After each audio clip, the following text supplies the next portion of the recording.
जो राम भक्त है वह राष्ट्र भक्त भी है।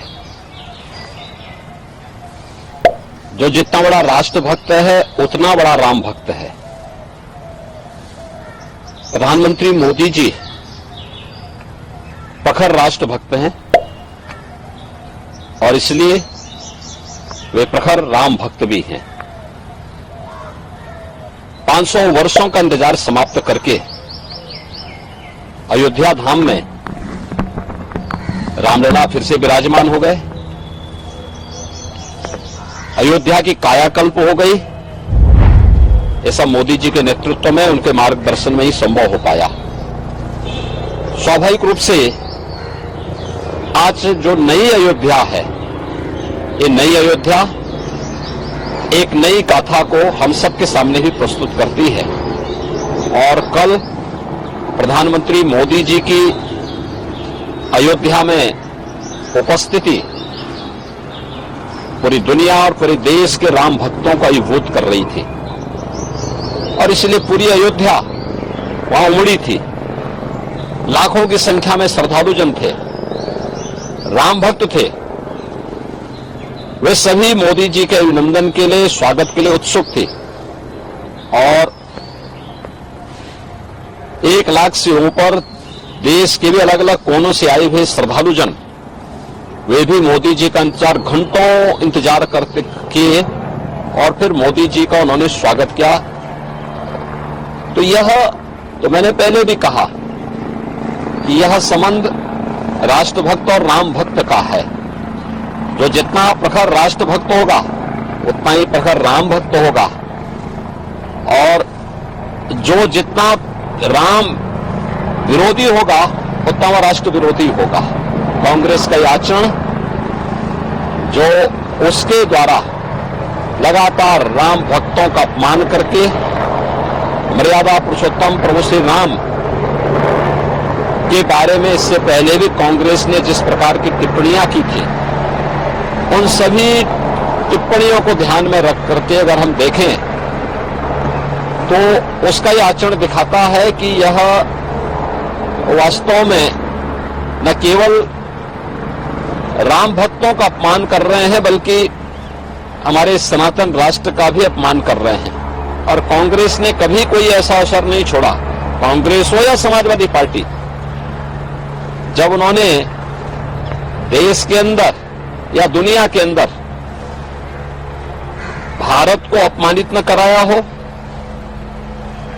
भारत की सनातन परंपरा, आत्मा भारत के सनातन धर्म को गाली न दी हो। एनडीए गठबंधन का ही कैरेक्टर है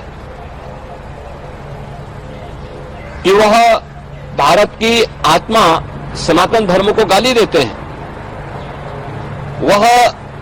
वह हर प्रकार के कार्य करने का प्रयास करते हैं जो भारत के बहुसंख्यक समाज जिसमें अपमानित महसूस करे। और यह कांग्रेस का जो आचरण है इंडी गठबंधन से जुड़े हुए घटकों का, चाहे वह कांग्रेस हो, नेशनल कॉन्फ्रेंस हो, समाजवादी पार्टी हो, डीएमके हो, इन सब का जो आचरण है, यह आचरण न केवल निंदनीय है बल्कि देश का हर व्यक्ति, हर राम भक्त और हर राष्ट्र भक्त कांग्रेस के इस आचरण के कारण ही कांग्रेस को रसातल की तरफ धकेल रहा है।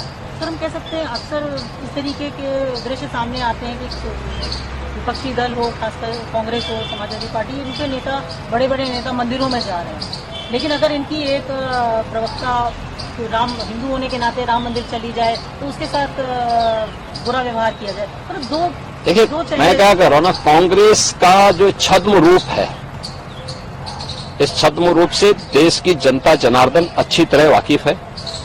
उसे मालूम है कि ये जो भी दिखावा कर रहे हैं ये वास्तविकता पर आधारित नहीं है। ये केवल देश की जनता की आंखों में धूल झोंकना चाहती हैं, लेकिन इनकी नौटंकी को देश की जनता जान चुकी है और इसीलिए कांग्रेस को रसातल की तरफ धकेल रही है। कांग्रेस की एक प्रवक्ता ने कांग्रेस से इसलिए इस्तीफा दिया क्योंकि वो तो छत्तीसगढ़ है, छत्तीसगढ़ तो भगवान राम का ननिहाल है, माता कौशल्या का मायका है और वहां की एक राम भक्त तो किसी भी दल की हो सकती है, वह अगर अयोध्या में रामलला का दर्शन करने के लिए आई थी, इस आधार पर कांग्रेस के नेताओं के द्वारा उनका अपमान किया गया और इससे तंग आकर के उन्होंने कांग्रेस से इस्तीफा दिया। तो ये चीजें दिखती हैं कि कांग्रेस के डीएनए में रामद्रोह है,